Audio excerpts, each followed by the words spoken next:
What's up, man? What up? How are you, sir? Oh fuck! If I was having any more fun, it'd probably be illegal, Matt. Can't have fun, man. The fun police will come and get your ass. Yeah. Oh, hello. I'm all fucked up here. There we go. Eh, the usual. Whatever. Yeah, let it rip. Why not? Dude, I'm fucking dragging. Played 2 games today. Oh my god. Just absolutely fucking dragging. This first like hot games of the year, and I am just pooped. But yeah, just telling people game plan is talk about direct action in a more applied historical sense. I think you have some things you kind of want to talk about on the labor front. I'm going to talk about some more general shit, and then we're going to circle back to Zionism at some point because I have some fucking things to say. So that's kind of where I'm at. Just want to dive into it, or Yeah, jump into it. Where do you want to start? What are we doing? I was thinking mine's kind of all over the place, but I do think some of the things that I have might support what you're talking about. So I don't want to kind of get ahead of that. So if you want to start out with some of the labor shit, and we can kind of roll from there if you're cool with that. I'll kind of pick your brain, maybe pause, ask some questions if there's things I don't know, because that was kind of your portion of it. Sound good? Yeah. Maybe it sounds good. I don't know. It's gonna Got the be. big woofers over there. Hey, hey, chill out. Go lay down, Goofy. Um. Yeah. So I'll start with saying just basic unionization is direct action, right? That's the formation of unions, that collective bargaining of standing against the employer and saying, "Hey, we want we want our fair slice of the pie, man." That in itself is direct action. Even though now, in today's world, that works within the system. You know what I mean? Or it kind of does. But it was made that way from violent direct action previous to the laws of going, okay, yeah, we're going to step in as the government and, let people unionize and regulate companies. Um, some of those instances that led up to that, I guess I'll say. Um, Here, let's see. I have a whole sheet of shit right Well, and here. while you're looking that up too, because to your point, like what we can do now wasn't always necessarily available to us, even as like there's kind of like this tug of war of like what we can do, the expansion of rights, right? The loss of rights over time, right? Because it's not this linear thing always. Um, like for example, once upon a time, like petitions from certain demographics would have been considered direct action because they couldn't even involve themselves in the process legally, right? So it's a bit of a nuanced conversation, but yeah, you got some good shit. Let's do it. Oh, dude, just like Thanks, some Cookie. Appreciate that. that Thanks, led up Vegas. really starting to revolt against workers and the government and the police force and all that because it was all intertwined into one, right? Like you could straight up tell workers like, no, we're not giving you a 10-hour day or an 8-hour day. You're going to work until we say you can leave. And if they tried to leave, the police would show up and make them stay by force. You know what I mean? So it was like the 1800s. There was the Boston ship workers strike for a 10-hour day, and ultimately it wasn't granted then, but it laid a pathwork for getting that work day whittled down. Because I mean, these fools were doing 16-hour days, 18-hour days on the regular, 7 days a week, like no protections. You know what I mean? Some of the other things that really led up to people really taking a stand, I'll throw in 1911. Right, I kind of talked to you a little bit about this last night. There was a Triangle Waistcoat factory fire in New York, and I think it was 146 women perished in that fire because when they went to take a break prior to the fire breaking out, the employer said, "No, we ain't doing that," and they locked them in the factory. Like I was saying, like you do not get to take breaks, you don't get days off, you don't get to do shit but go to work and die. And it's instances like these that really made people stand up. So when we go to like, I believe it was 1934 and 1935, we had the Wagner Act, which was put into place. I made a video about this on my TikTok. You know what I mean? What that did was create the National Labor Relations Board, or the NLRB, and it made both the employees and the employers come to the table. The government, that board, the NLRB, acts as a mediary, and they get to hash out things that they want on the job. It's where they come together to go. No, we want to raise. We want more money. We want this. We want that. We want to unionize. We want to not work 7 days a week, 20 hours a day, shit like that. And anyway, so that NLRB, that Wagner Act was in response. It was a fucking compromise that said, hey, please stop going to these, bosses' houses and dragging them out and, beating their families to death in front of them and then burning their fucking house down before you ultimately kill them too. We'll step in and help you get what you need here to actually have, some sort of a work-life balance. And that was legitimately the implementation of the Wagner Act and the NLRB. Well, I think that's what people don't fully recognize within history sometimes. I think we have like this really idea of like, hey, like what we have today has kind of always been in some form, and we don't understand the history of how people shook the system in order to, even if they didn't get it in their era at their time, they'd lay the foundation for next generations to kind of add on to it till like something I'm going to go into tonight is kind of just looking at the women's suffrage movement a very little bit, like just a little bit of it. And that shit, I would say the foundation really was about 1850, a little bit before then, and it took 75 years, right? 70 years to really get the main goal, I'd say, but it doesn't. It has to start somewhere, and I think that's a big impediment for a lot of people is they don't know where to start because they see this really large battle in front of us in terms of the system and how it's entrenched, and they don't want to put their brick down. Right? There's this quote a lot of people will share and talk about, and it's so true. But we're planting seeds for trees whose shade we're never going to feel. Right? And there's a lot of great examples you just brought up of people who are willing to take on the system in some form, or even suffered beneath the system, and then people kind of rallied around it to try to improve things. So. Absolutely. You got to shake the system outside of it to actually get it within to kind of promote shit. And that's why I don't. It goes back to why electoralism is a little bit dangerous because even the progress we've made through the system usually required outside action, be it nonviolent or violent, right? So. Well, I mean, look, it's been 90 years, right? So it was 1935 the Wagner Act and the NLRB was put in place. It's currently 2025, that's 90 years. If I'm doing math right in my head, which I'm pretty sure that I am. And we're reverting back to where people think it's a bad thing. You know what I mean? They want. I mean, we see it with this culture of workism in the United States, where like people's self-worth is tied into how much money they can go make for somebody else, how many hours they can put down in a job. Like it's like a bragging point. Like, oh, you pussy, I worked fucking 70 hours this week. You only worked 50. Bah, I'm super cool. It's weird. It's fucking weird. Like, I don't know, personally, I suffer from it too, right? Like, I have worked a ridiculous amount of hours for the majority of my life. And I'm at a point now where I'm like, man, like, fuck all that. I want to have a life. I want to be with my family. I want to go do fun shit. I want to do shit that I want to do. I want to go make some asshole that's sitting in a fucking office somewhere rich.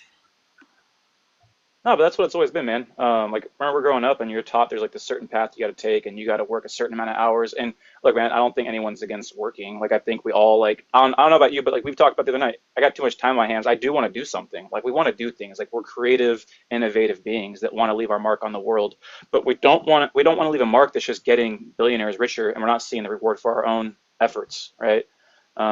It's not cool to put that kind of level of whatever you want to call it, and not reap anything from it, which goes back to the big issue of wealth inequality today, and it's just getting worse. I think people kind of forget that the middle class is not exactly something that's been around. It's a relatively new thing, kind of post World War II, really. You can look at some of the policies post World War II, and there's a reason why we're reacting against that. And honestly, a lot of those policies post World War II, you can trace back to the Great Depression, right? And kind of what I would say is FDR's.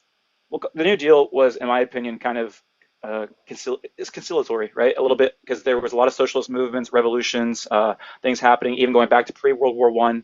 And the elites were afraid, man. They were afraid because people were waking up to the truth, right? Industrialization was a brutal motherfucker, going back to some things you're talking about, right? Labor conditions and how that was impacting children, women, men with these long, unrealistic hours where they didn't have labor rights. And they were scared, man, because people all across the world were waking up and realizing that this shit's fucked up. It doesn't have to be this way. And I think that a lot of things I'm going to talk about kind of touch upon how the system has always tried to shut down the various groups of people that have tried to make things better for us. And then going back to kind of indoctrination and workism and things like that, what's really goofy is a lot of us will talk down about the groups of people who've improved things for us, be it expanding free speech, be it expanding labor rights, be it expanding voting rights. We literally talk shit about the groups that are the front lines of these battles. And it's effective, dude. Also, guys, really appreciate the shares and the likes. Please share the live out to people who you think would benefit from hearing this. I really appreciate you guys for being here. I know Sunday night is a chill night, so thanks for giving us your time. I do kind of want to get into a little bit something since you mentioned it, Joe. Kind of, why not jump into the Red Scare and labor suppression? So we have the Espionage Act of 1917 and the Sedition Act of 1918, right? So I'm gonna go through that one real quick. But basically, if you guys don't know, I think most people do, but given that time period, World War One, right, and then before World War One, you did have industrialization, a lot of conflicts about labor, women's suffrage movements, right? So the Espionage Act of 1917 and the Sedition Act of 1918 was targeting anti-war and disloyal speech, like straight up, just disloyal speech, right? Super fucking vague. That leaves a lot of discretion up to local prosecutors and things like that, right? Local government. It punished anybody who criticized the military, the government, or the draft. One of the most famous examples was that it was used against Eugene V. Debs, who was jailed for giving anti-war speech. It was used against industrial workers of the world, right, the IWW, who saw their leaders raided, arrested, prosecuted for organizing labor strikes. And it was also used against various socialist, anarchist, pacifist groups, as well as immigrants, especially those from Eastern Europe. Thousands were imprisoned, lots of leftist organizations were decimated, and one could argue that it itself was the foundation of COINTELPRO, right? What would come in the 1950s, 60s, and early 70s with the FBI. That's what a lot of these things are. You can go back even to this, right? You have the Espionage Act of 1917 and the Sedition Act of 1918, but you could trace this shit back to the Alien and Sedition Act of 1798. Just a few years into the history of the country, right, under John Adams. And that was straight up just saying, hey, you know what? We're going to use this against anyone who writes, prints, utters, or publishes anything that's false, scandalous, or malicious against the government. And look, we can have a conversation about false things, right? But scandalous? That's a super fucking subjective term, right? And so that was used against the Jeffersonians. It was used against, let me get this right, I'm gonna mess this up. It was against newspaper editors, political activists, and publishers who opposed Federalist rule, and it really targeted immigrants at the time, even back then. And if you remember, this is at a time when exclusively white people could vote, exclusively white people could be citizens, and that's just men. There's a reason why less than 10% of our population could vote when this country got started, because this shit's never been a democracy, and the system's always tried to shut down any kind of democratic movement, no matter what lane that's in. So, sorry, I just threw a lot there.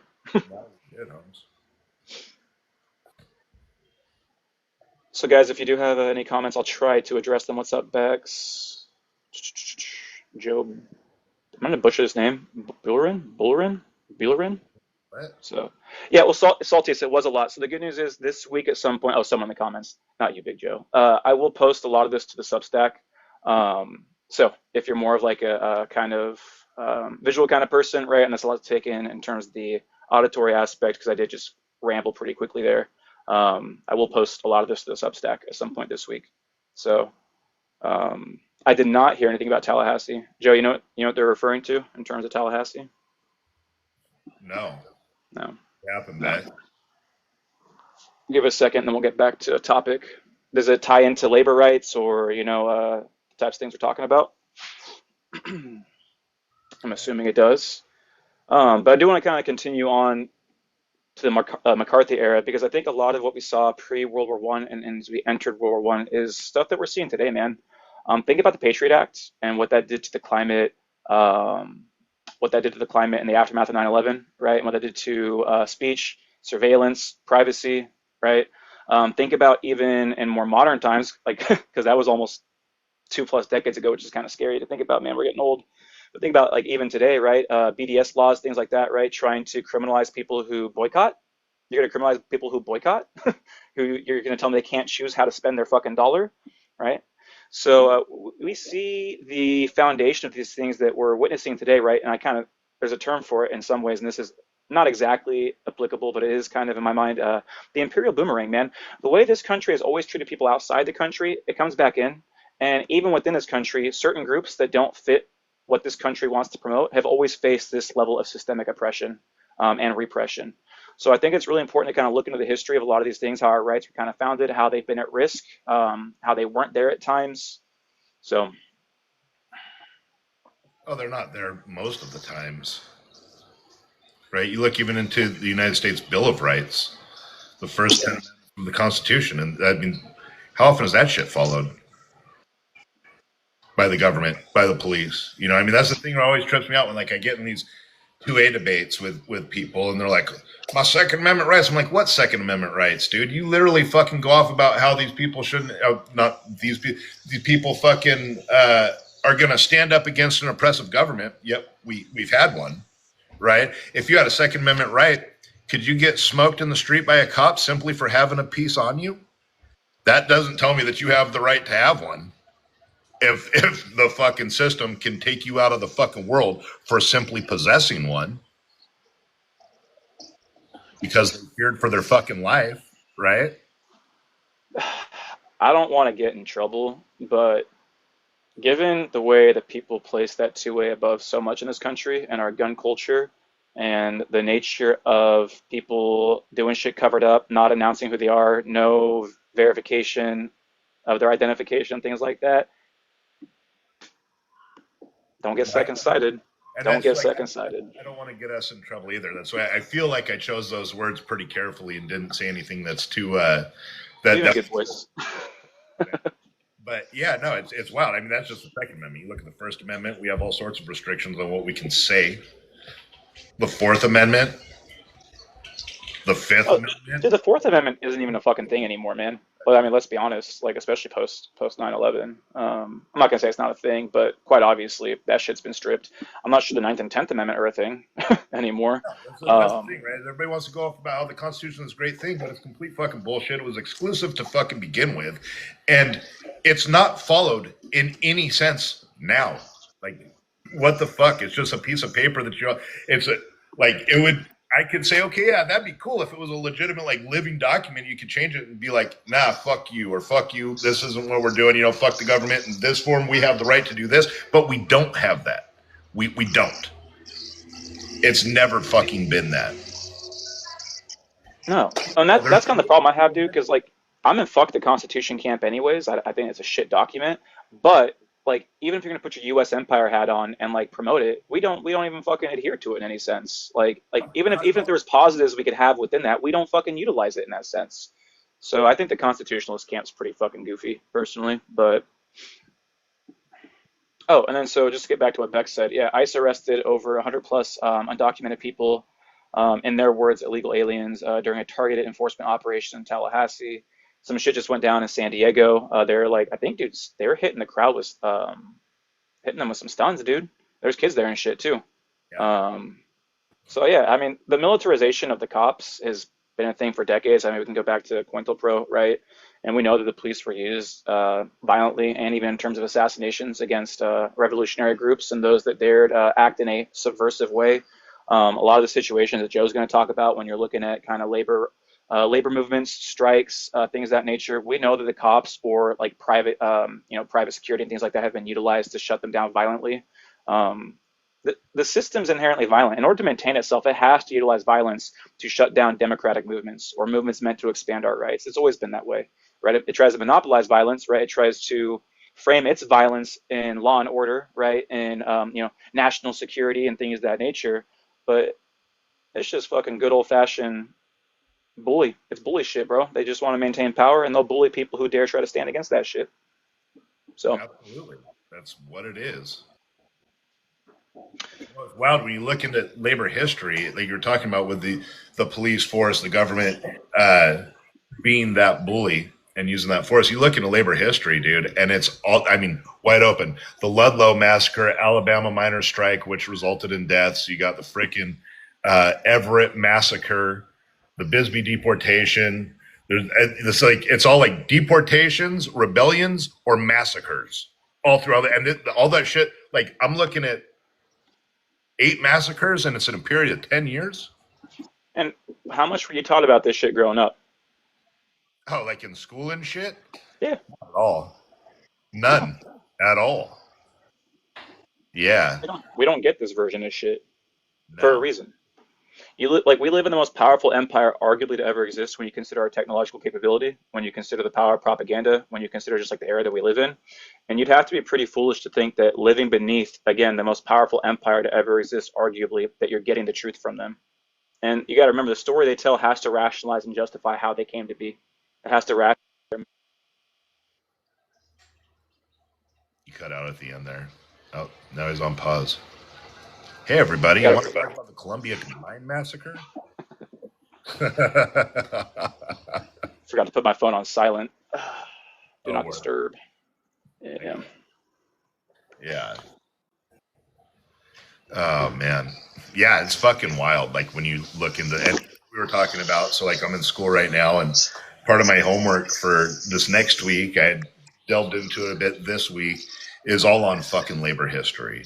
And we cover it every term. We do at least a week or two that's specifically on labor history, and not just my union's labor history, but as a whole, and why we are able to have some of the fucking protections and the liberties that we have now as workers. You know what I mean? And that's something that I do really appreciate that they do. I fucking want people to learn this because it can all go away. You know? It So can and I has. That's the point. It's not linear. We've literally seen ebbs and flows. Like there's a general progression. Obviously, things have gotten better in a lot of ways over time with some pretty important reforms and things of that nature. But the underlying system's never gone away, and its underlying intent has never gone away, and is always trying to strip people of those rights to consolidate power so they can continue facilitating again what it wants to at that foundation, which is white supremacy, which is patriarchy, right? Which is yeah, I would say those big two right there, ableism for sure, right? Homophobia, right? Classism, elitism, all these things. That's the foundation of America. It's always been this way, and it's always going to try to maintain those things. So um, I do want to transition a little bit. So I kind of gave you guys a little bit of the Red Scare and labor suppression, right? It's kind of like World War One and things like that. But that just kind of laid the foundation for what would be the McCarthy era and the Cold War era, right? So you had the Smith Act of 1940, aka the Alien Registration Act. This made it a crime to advocate for the violent overthrow of the U.S. government or to organize and belong to groups who do. Obviously, this wasn't an action. It was just criminalizing speech and things of that nature. It was used against the Communist Party leaders who were, again, in prison for speech, not actions. It was used against labor organizers, civil rights allies, and intellectuals associated with socialism. And they could paint anyone they didn't like as subversive, and they would use that law against them to try to criminalize their behavior, right? And put fear in people, right? The system is great at instilling fear. We were talking last week about impediments to direct action, both individual and collective, and a lot of it is fear. We fear the system. And I think that a lot of people, they enjoy the aspects of privilege they have because it allows them to put their head down and not get impacted by things, right, as others do. And until you're willing to risk a little bit, this shit's going to continue going the direction that it is. Because there's too many people that are attached to their privilege and the safety they have within this fucked up system. And I want to watch other people risk it. So,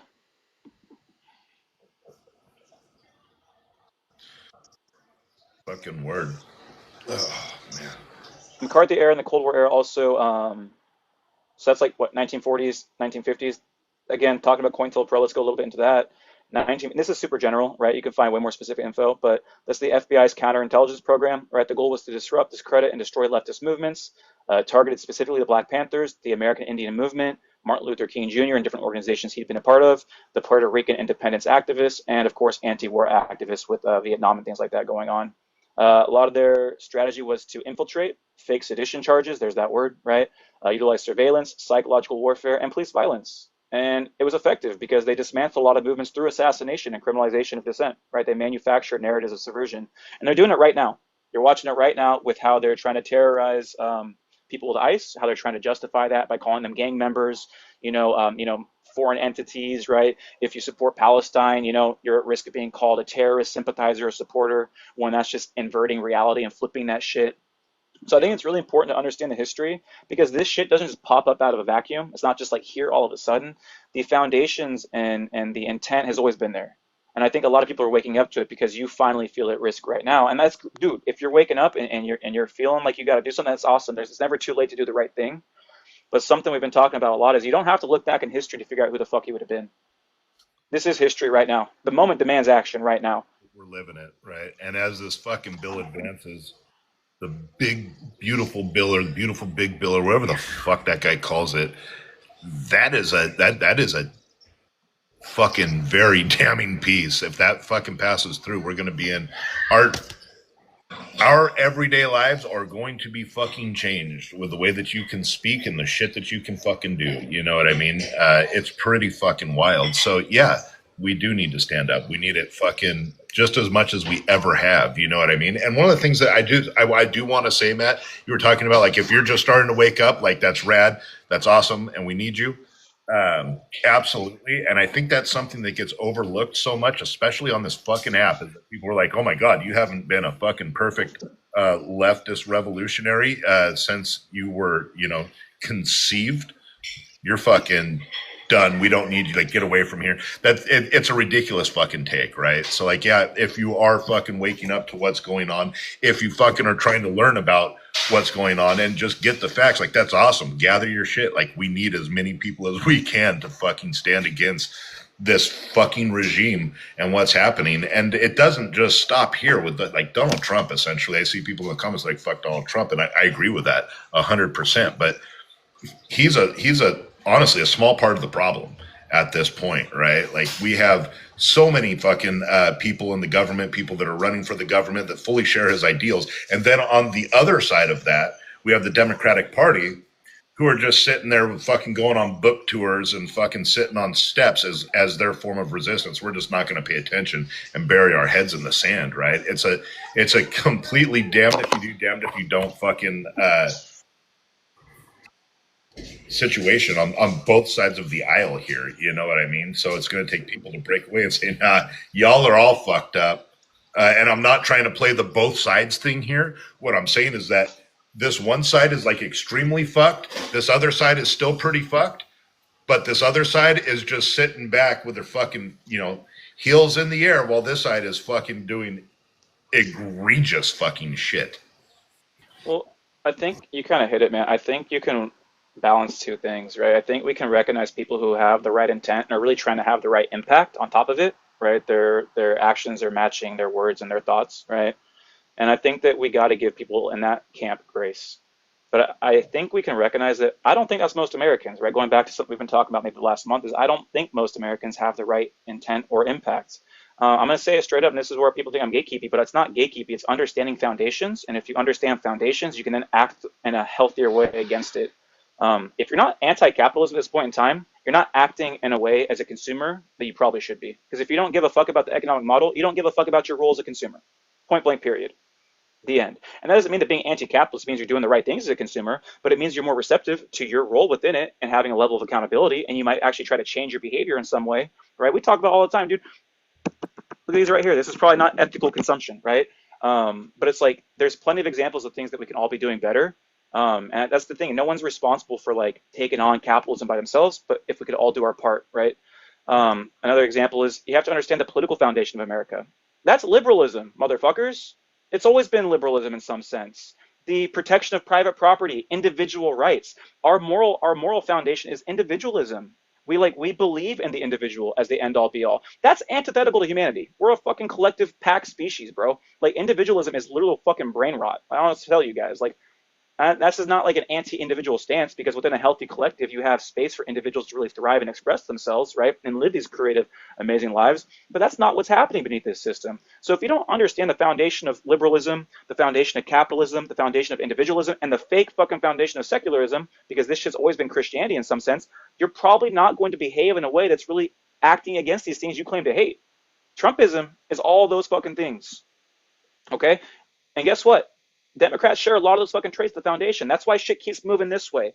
It's why you have Cory Booker giving you a 25-hour fucking nothing so he can now sell a fucking book about that shit. It's why Chuck Schumer is going on a book tour like Joe was talking about. It's why Nancy Pelosi is too busy trying to fucking find funding instead of actually, doing anything, in terms of opposition. It's why Democrats are fucking dying out before they'll give up power themselves in order to actually give like new voices a chance. And I'm not even like necessarily an inside the system kind of guy, but like if this is going to be the path you fucking take, get serious about opposition. Democrats are not opposition. That's controlled opposition. And I'm kind of going off on a tangent right now, but just shit pisses me off sometimes.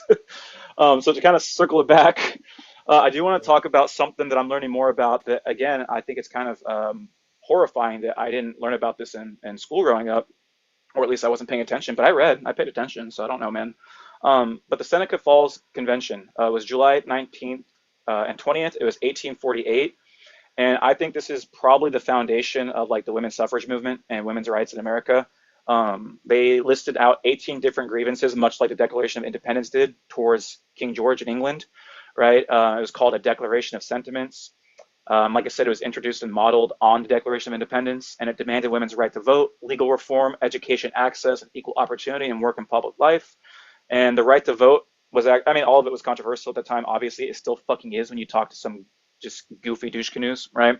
But the right to vote was especially controversial, and it probably wouldn't even have been included within that if not for the efforts of people like Frederick Douglass, because there were some men at the convention. There was about 300 people there. Overall, 100 people signed, 68 women, 32 men. And so I do want to go through some of the grievances because I think it's really important to hear what women were fighting for 175 years ago. And a lot of that shit applies right now because of our patriarchal fucking structure and our patriarchal fucking values, right?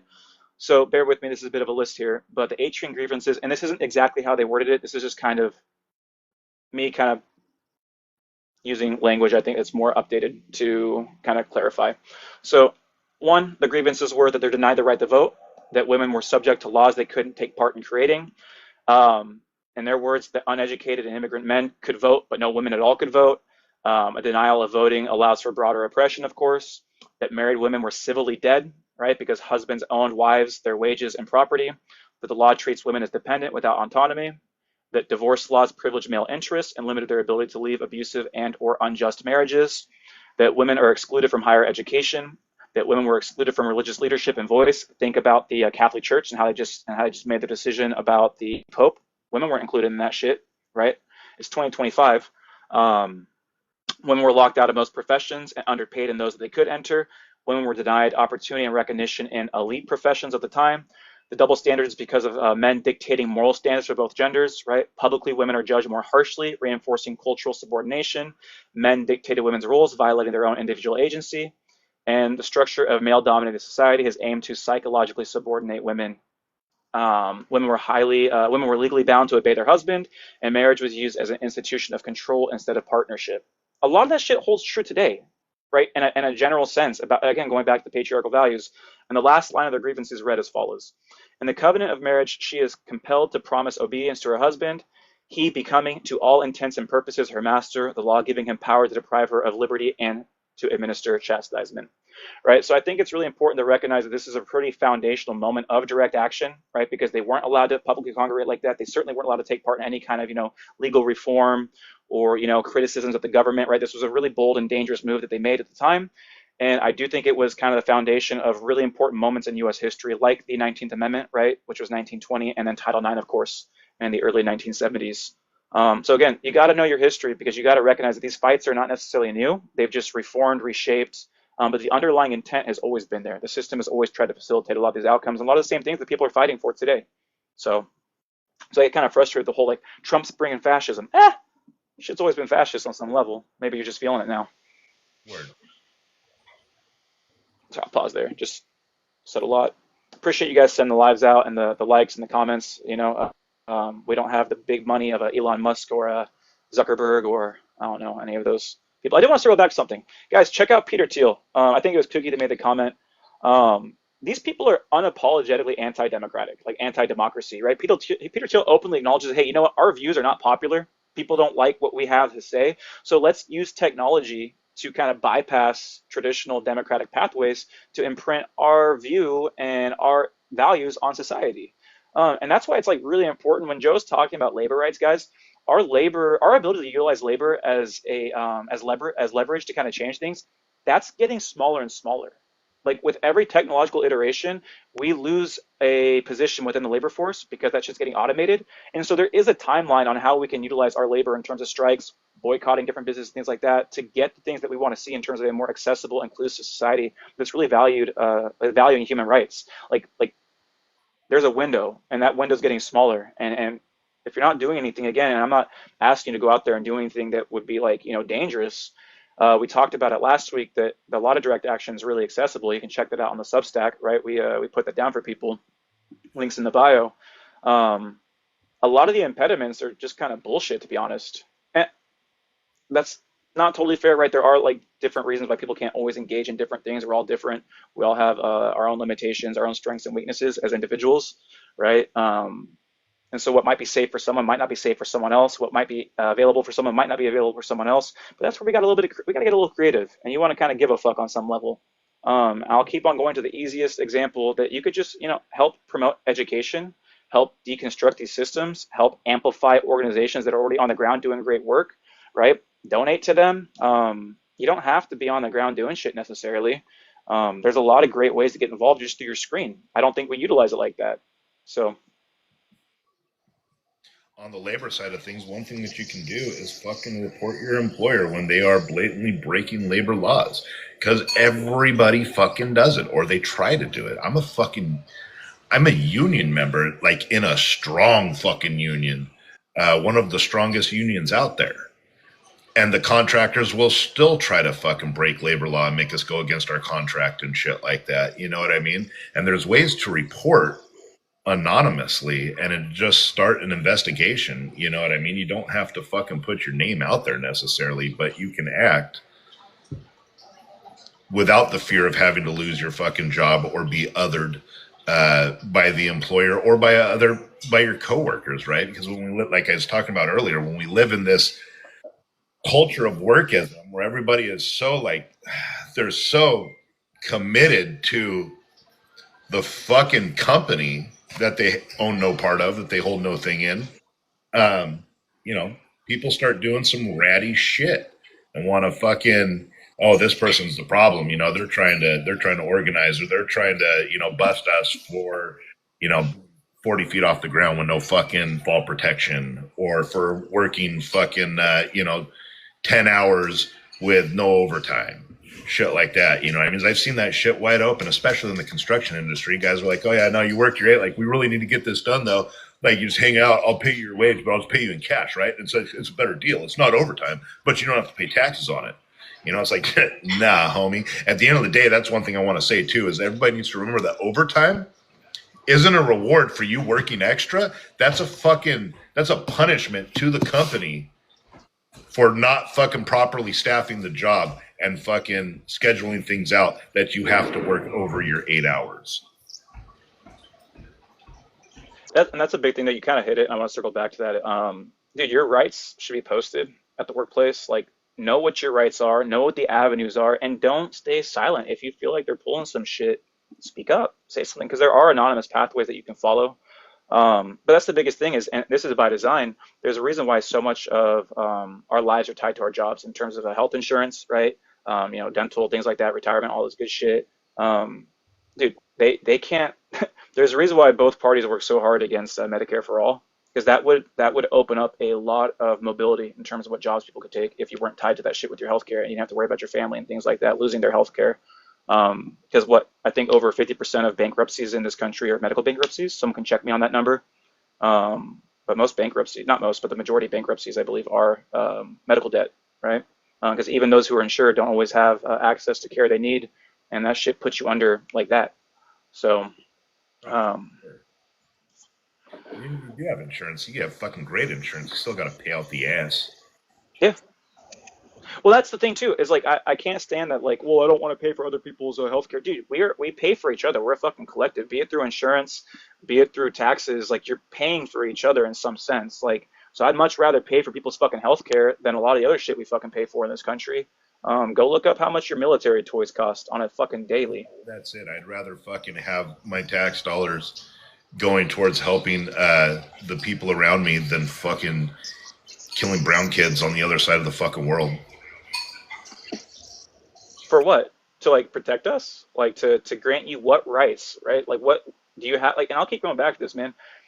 The second that they've commodified life, which we have, right? Capitalism has to commodify everything, and this ruthless, cruel pursuit of profit.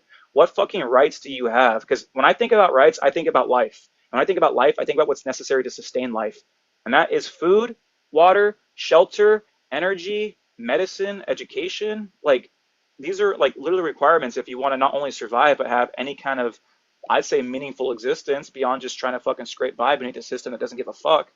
So it really is anti-capitalism because the system by definition is a ruthless pursuit of profit. The system by definition is competitive, which by definition is win and loss. And when you're winning and losing in terms of resource access and distribution, that's winning in terms of life or losing in terms of death, point blank period. If you don't get that at this point in the game, then fuck off, honestly. All right. I'm just gonna say this one time: we don't need to be back on the path of telling everybody they're all fucking up and how fucking fuck off and this that. I can't. Oh, Apparently, that's but we're about to go there, honestly. We are about to go there because I'm about to talk about Zionism, and that is most well, yeah, Americans. but that's not necessarily everybody that we're fucking let's listening to us right now. But yeah, let's go there. Let's fucking go there. Do you have anything you want to say before I go into my Nope. Let's whatever it just. is I do? All right. So we got to have a realistic conversation about what Zionism is. I don't think a lot of people have a thorough understanding of it. I'm not claiming to be an expert on the topic, but when I talk to most Americans, I feel like I know more than them on the topic because I have been kind of immersed in it. My dad's from Iran.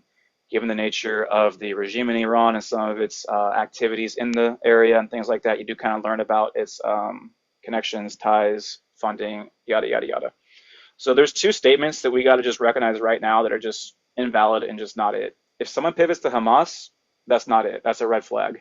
If someone pivots to Israel's right to defend themselves, that's also not it. I'm going to start with Israel's right to defend itself and why that's a false statement, why I categorically reject that statement. First, the most basic of logic, before I dive into kind of the history of it. But in the most basic sense, if someone has something, lives somewhere, imagine you live in your home, right? And then someone wants to come into your home, take your shit, torture you, attack you, even put your life at stake with your family and things like that. You have a right to defend yourself by any means necessary to protect you and yours and to protect your right to life. That is the first thing we all share, right? Is that right to life. And you have to be able to sustain that life if you want any other kinds of freedoms. And so, this idea that someone could come into your home, steal from you, attack you, brutalize you, dehumanize you, even kill you, and then if you react to that, well, they have a right to defend themselves is a false fuck, so many different ways to describe it. And so we have to go. Yeah, go. I'm saying it's asinine. You can't be the aggressor and claim self-defense. Like No. you can't fucking go.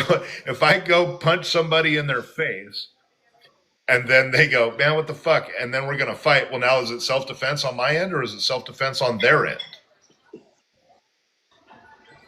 It's. I mean, it's as simple as that, really. And I mean, It's really, simple. It's simple why do morality. I defend myself and we're the good guy when you control the other side's fucking power, food source, medical supplies, all that, and you can fucking shut that all down and attack them at will? You're not the fucking good guy. No. You can't Uh, claim to be. no. And that's why I'm getting kind of sick of also people who hide behind things. Well, it's complex or it's nuanced. It's not complex at all. There was a group of people that lived there. They had a, and I do want to be fair to, like, well, let's be first and foremost, I do want to make it really clear that Jewish people have faced like really disgusting persecution for centuries, even a millennia plus, right? Often at the hands of Europeans and Christians. So there's no doubt about it. Even now, there's a lot of anti-Semitism, right? And Jewish people do face some pretty harsh and disgusting rhetoric, right? But we have to separate Judaism and people of faith from Zionism. You have to separate these things; they're not the same, okay? And what's important to understand is that for some, Zionism did kind of emerge as a refuge from persecution, as an idea, right? But the West, like it does such a great job, co-opted that shit, right? A lot of anti-Semitic elitists in Europe and America found this as a way to get rid of Jewish people from their spaces. They don't want Jewish people around. They blame Jewish people for a lot of things. The easiest example within the USA would be Henry Ford, right? Henry Ford made a run for the Senate in Michigan. He lost in the late 1910s, right? And then who did he blame? Two things: Jewish people and media. So he buys the Dearborn Independent, right? And he starts a series known as the International Jew. I can't remember who his ghostwriter was because they tried to kind of give him some level of separation from it, but obviously his paper, he's promoting this shit. And the International Jew was something that eventually went out to tons of Nazis. It went to Nazi Germany. Hitler praised him. There's a reason why he gets a mention in Mein Kampf, right? The Nazi Party praised him. I think they gave him one of the highest titles or like honors you can give someone that was like non-military at the time, beneath within their society. And it's also really important to remember that there's a really, really important reason why at that time, as Hitler was doing what he was doing, and it's not like people didn't know on some level, when he's doing what he's doing and vocally attacking Jewish people the way that he was, right? And so many others were also sharing that rhetoric. There's a reason why, as Nazi aggression continued, a lot of American elites either didn't want to get involved whatsoever, right? There's a reason for that, kind of connect some dots, or outright wanted to help overthrow FDR's government to support the Nazi cause. That's called a business plot. People like Bush's grandparents and things like that were literally part of an attempted coup, right, in America that doesn't get talked. We don't talk about this shit because they wanted to support these attacks on Jewish people. They want to support Nazi aggression. They want to support this overt, obvious version of white supremacy. And it's particularly fucking sinister when you consider how many brave American people did fight against that shit, right? Believe in their fight against Nazis. Well, guess what, motherfucker? When that shit ended, where did the Nazis go? A lot of them didn't face any level of there was no justice. There was some, there was some trials and things like that, but thousands of them were able to flee. Thousands of leaders got out of the country. They went to Argentina, and many of them ended up Operation Paperclip in our own country, right? They ended up in our own country, um, through NASA, right, through our CIA and in government positions of leadership, right? So going back to like this conflation of anti-Semitism with anti-Zionism, it's disgusting because the anti-Semitism is a serious thing. Like, it's a very, very serious thing. There's no doubt about it. And then to conflate this anti-Zionist, this anti-Western settler colonial project as anti-Semitism is disgusting because again, Zionism itself got co-opted by anti-Semites.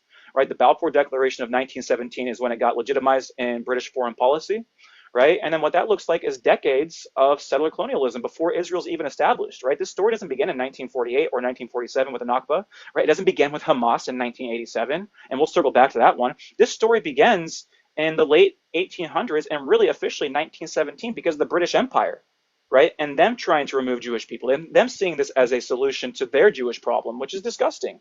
And it's disgusting. So let's circle back to Hamas real quick. Even Hamas, if you want to point to Hamas again, what's the appropriate way to respond to the annihilation of your people? Fucking all the people who are, and I'm not, I have my own take on Hamas that I'm not going to get into tonight.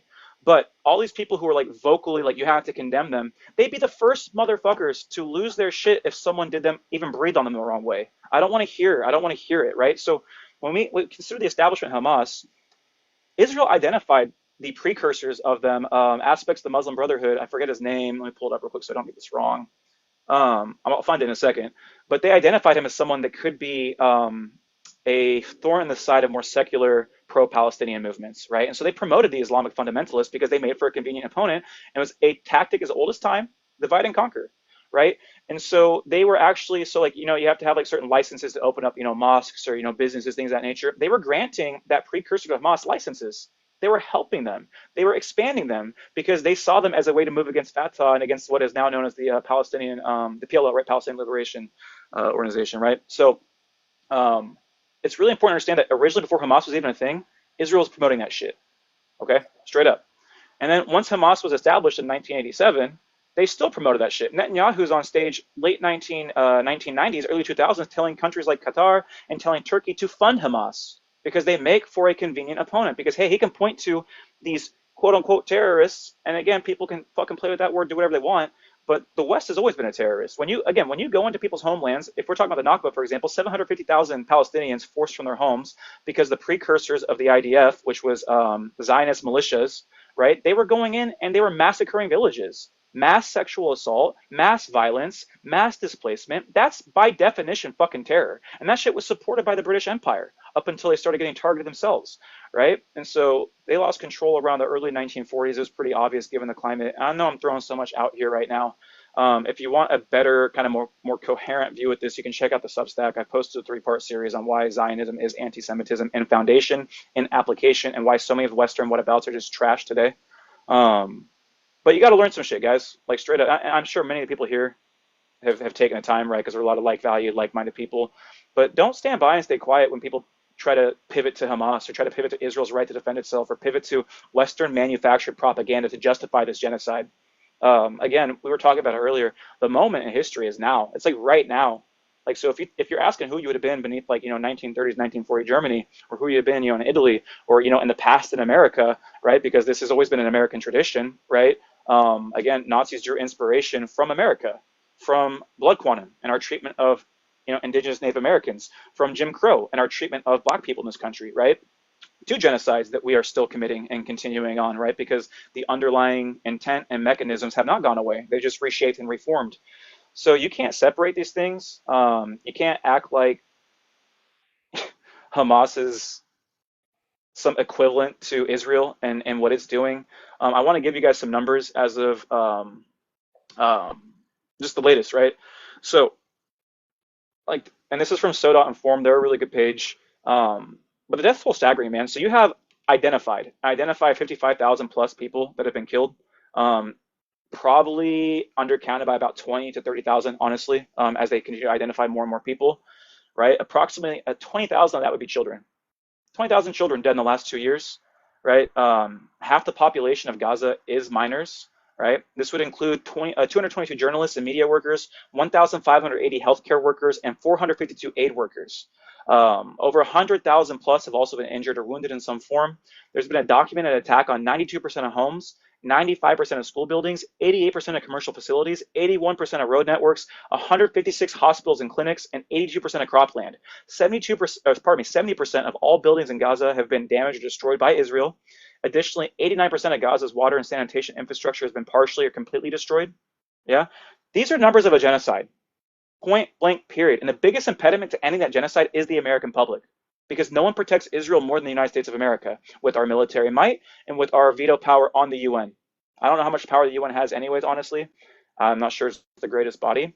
But the United States of America and our apathetic and silent society might be the biggest obstacle to ending the genocide.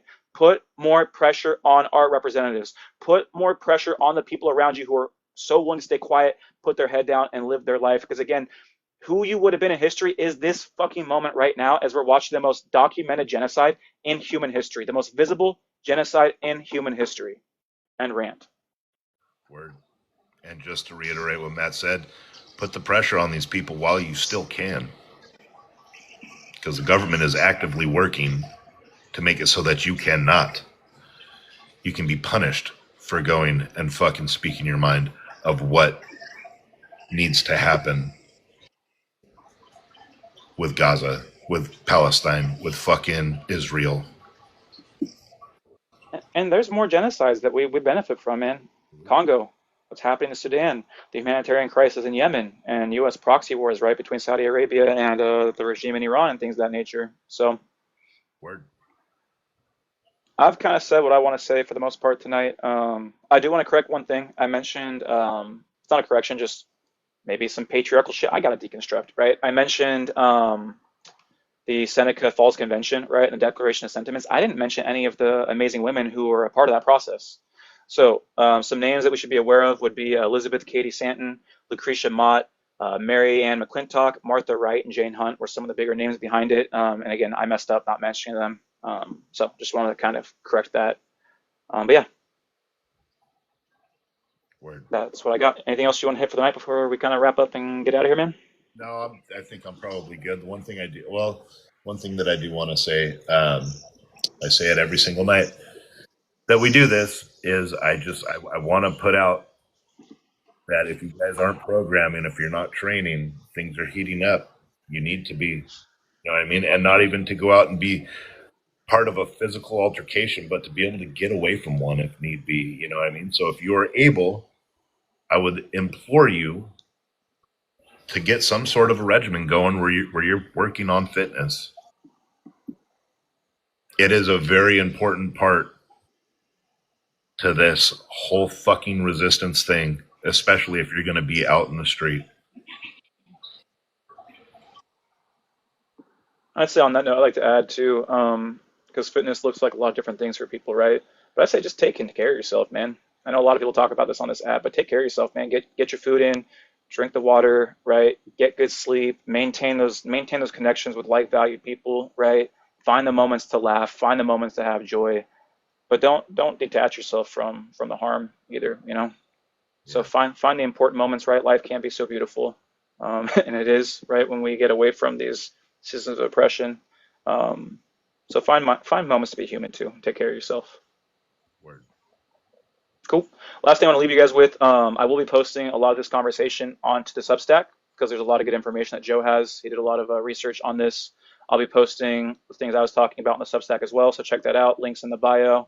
And then if you're more interested in learning about why Zionism is anti-Semitism, that big old rant I gave you is a 3-part series on the Substack where you can read it there, and it's going to be more coherent than me just getting pissed off in the moment, because this shit should piss you off, honestly.